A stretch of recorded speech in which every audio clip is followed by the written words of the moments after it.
Hi friends, good morning. நான் LIC ராஜா பேசுகிறேன். இன்னைக்கு 23 ஜூன் மண்டே. எல்லாத்துக்கும் happy Monday. Good morning every one. Okay, இன்னைக்கு ஜீவன் லக்ஷயா பற்றி அடுத்த ஆடியோ இன்றைக்கே நான் கொடுக்குறேன்.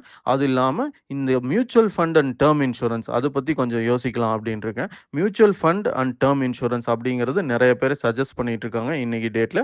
அது ஓரளவுக்கு ஓகேவா இருக்குது. இன்னைக்கு தேதியில் இன்னைக்கு நடைமுறையில் இருக்கிறதுல அது ஓரளவுக்கு ஓகேவாக இருக்குது. அதில் கொஞ்சம் ரிஸ்க்கும் இருக்குது. ஏன்னா யாருமே எஸ்ஐபி, மியூச்சுவல் ஃபண்ட்ஸ் அப்படி அதை பற்றி பேசுகிறவங்க யாருமே கேரண்டி அப்படிங்கிற வார்த்தையை யூஸ் பண்ணுறதில்ல. வேறஸ் எல்ஐசியில் இருக்கிற மற்ற திட்டங்கள்ல எல்லாம் கேரண்டி அப்படிங்கிற வார்த்தையை நம்ம யூஸ் பண்ணுறோம். எல்ஐசியிலையுமே மியூச்சுவல் ஃபண்டுக்கான திட்டங்கள் எல்லாம் இருக்குங்க. அதாவது அதெல்லாமே யூலிப் பிளான்ஸ் அப்படின்னு நம்ம சொல்கிறோம். ஆனால் எல்ஐசி ஏஜென்ட்ஸ் பெரும்பாலும் அதை பற்றி பேசுறதில்ல. ஏன்னா எல்ஐசி ஏஜென்ட்ஸுக்கு தெரியுது mutual fund is subject to market risk, அதில் கேரண்டி கிடையாது அப்படிங்கிறது தெரியும். ஆனால் இன்றைக்கி டேட்டில் நல்லா தான் போயிட்டுருக்கு. எல்ஐசிலையுமே மியூச்சுவல் ஃபண்டு பிளான்ஸ் வந்து நல்லா தான் போயிட்டுருக்கு. மற்ற இடங்கள்லையும் நல்லா தான் போயிட்டுருக்கு. நான் இல்லைன்னு சொல்லலை. ஸோ நல்லதா கெட்டதா அப்படின்னா don't put apples in same பேஸ்கெட்னு சொல்லுவோம் இல்லையா? ஸோ கொஞ்சம் அமௌண்ட் அதுலேயும் போட்டுக்கலாம். இன்றைக்கி டேட்டில் போட்டு வச்சுக்கலாம். ரிட்டர்ன்ஸ் வந்ததுன்னா நமக்கு லக்கு, வரலைன்னா அப்புறம் விட்டுட்டு போக வேண்டியதான். ஓகே, பரவாயில்ல.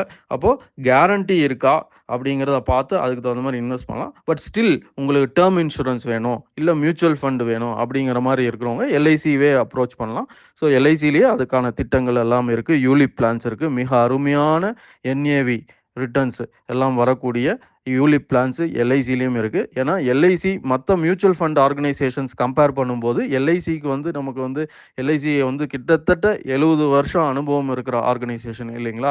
அதனால மியூச்சுவல் ஃபண்டு போகிறதுனா கூட எல்ஐசிலேயே போய்க்கலாம். Term insurance as usual anyhow எல்ஐசிலேயே போய்க்கலாம். அந்த மாதிரி இருக்குது. இல்லை மற்ற கேரண்டியாக பணம் வரக்கூடிய திட்டங்களாக இருந்தாலும் எல்ஐசிலேயே எடுத்துக்கலாம். தேங்க்யூ. நான் ராஜா, எல்ஐசி.